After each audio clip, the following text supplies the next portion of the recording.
Bon, je vous offre une pause musicale à La Réunion.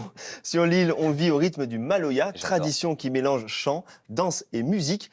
Les artisans qui fabriquent les instruments du maloya sont rares, mais très investis pour perpétuer cette tradition.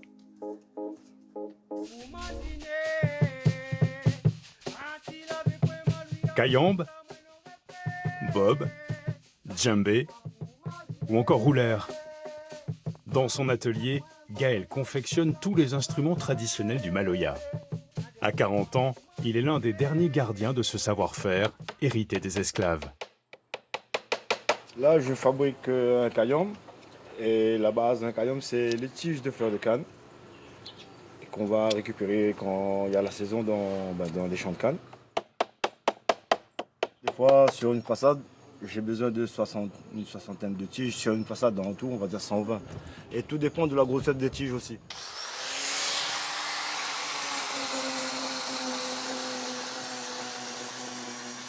Voilà, et à l'intérieur, après, on met des graines, on appelle ça des graines de conflore. Conflore ou safran marron. Moi, je fabrique à l'ancienne, je ne modernise pas ces instruments-là. Voilà, j'essaie de garder vraiment la tradition. Les esclaves, les ancêtres, ils ont eu une intelligence de faire un instrument juste avec des tiges et en mettant des graines dedans et de nous donner un son comme des vagues.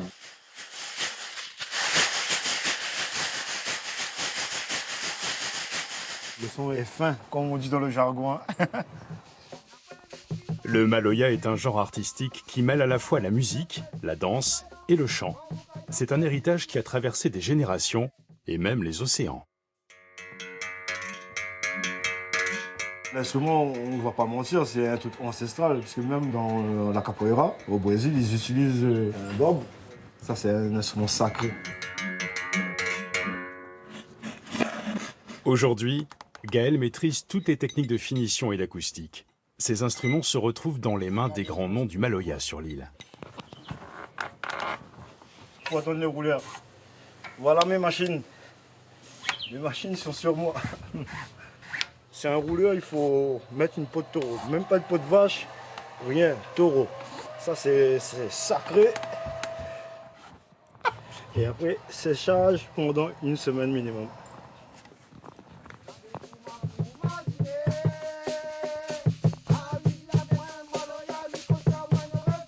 C'est de la fierté. Quand on joue du maloya, ça nous donne la force. Et même si on a des tracas, des soucis, tout ça s'évapore, quoi. Et du coup, c'est pour ça c'est naturel que je souris quand je joue. C'est un contentement.